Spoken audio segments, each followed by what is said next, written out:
काम है वो जहलतों से बाहर आना है, अपने किरदार से काम करना, अपने अखलाक से काम करना, अपना बिहेवियर तुम्हारा इतना बन जाना। मैं यूथ को बोल रहा, बिहेवियर इतना बनना कि तुमको देख कर लोग तुम्हारे पास आए, तुमको देख कर हुसैन तक पहुंचे।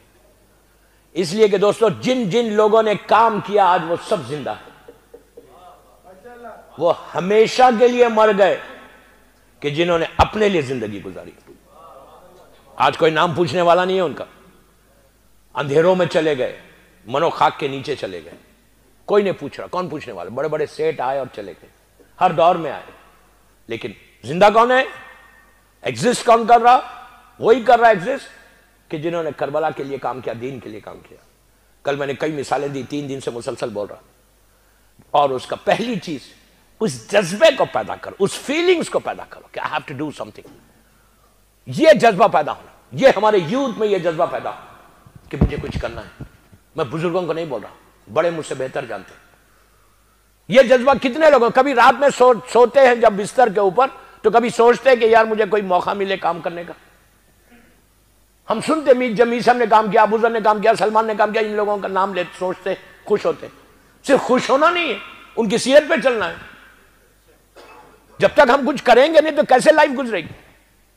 आप मिसाल के तौर पे दुनिया में भी अगर ऑफिस में काम करते, सिर्फ एक ट्रैक पे चल रहे ऑफिस के लिए, अगर आप प्रोडक्टिव नहीं है तो क्या होता? फिर निकाल देते।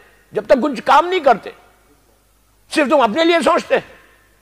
दुनिया में जब हमारी ये फीलिंग्स है तो इस्लाम भी यही बोल रहा, उस जज्बे को पैदा करो, उस फीलिंग्स को पैदा करो, उस एहसासात को पैदा करो। यहां पे पिंच होना, तकलीफ होना कि मैंने इतनी लाइफ गुजर गई, मैंने क्या किया इस्लाम के लिए। 1000 वाकयात।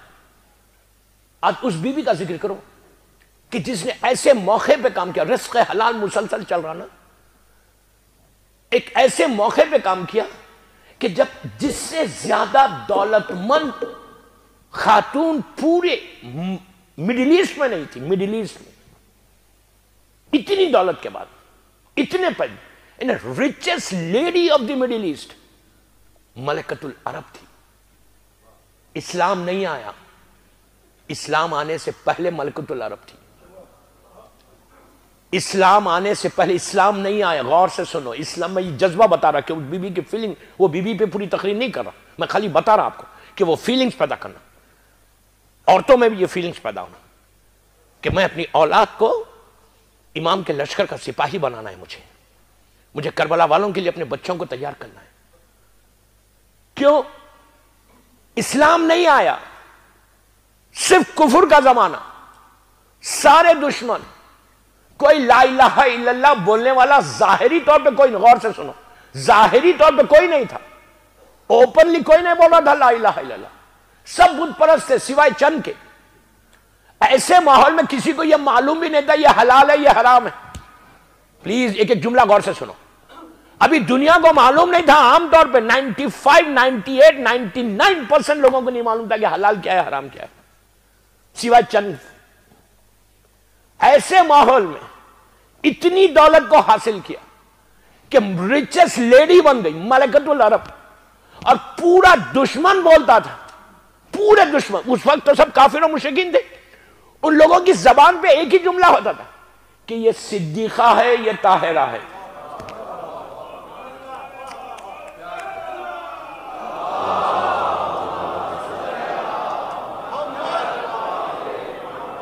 दोस्तों दुश्मन बोले सिद्दीका, तो एक बात का पता चल गया कि चाहने वाले, जो इमाम के चाहने वाले होते वो सच बोलने वाले होते।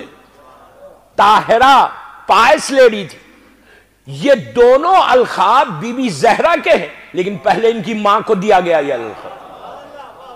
पहले मां के अलखाब थे, मां के टाइटल्स थे, और देने वाला कौन था? दुश्मन दे रहा था कि ये ताहिरा है, इन्हें पाक और पाकीज़ा पायस लेडी है, सिद्दीका ऑनेस्ट है, सच बोलने वाली है। पता चल गया कि अली वाले सच ही बोलते हैं। ठीक है, ये दो इनको टाइटल थे। मैं इनकी पूरी हिस्ट्री नहीं पढ़ रहा, मैं आपको खाली बता रहा हूं वो जज्बा, वो फीलिंग्स। तो इतनी दौलत थी, कितनी थी? कि 70,000, आज की लैंग्वेज में बोल रहा, आपकी लैंग्वेज में बोल रहा, कि 70,000 ऊंट थे, कैमल। एक कैमल आज की एक मर्सिडीज ट्रेलर कार समझे आप, एक ट्रेलर। क्यों? उस जमाने में कैमल के एक ऊंट के ऊपर लोगों के झगड़े होते थे। एक ऊंट अगर किसी के पास हो तो बहुत पैसे वाले माने जाते थे।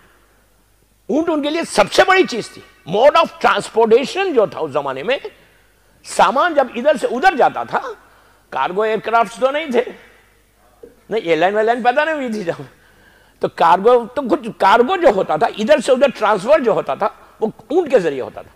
तो ऊंट उनके लिए सबसे बड़ी चीज थी, कैमल।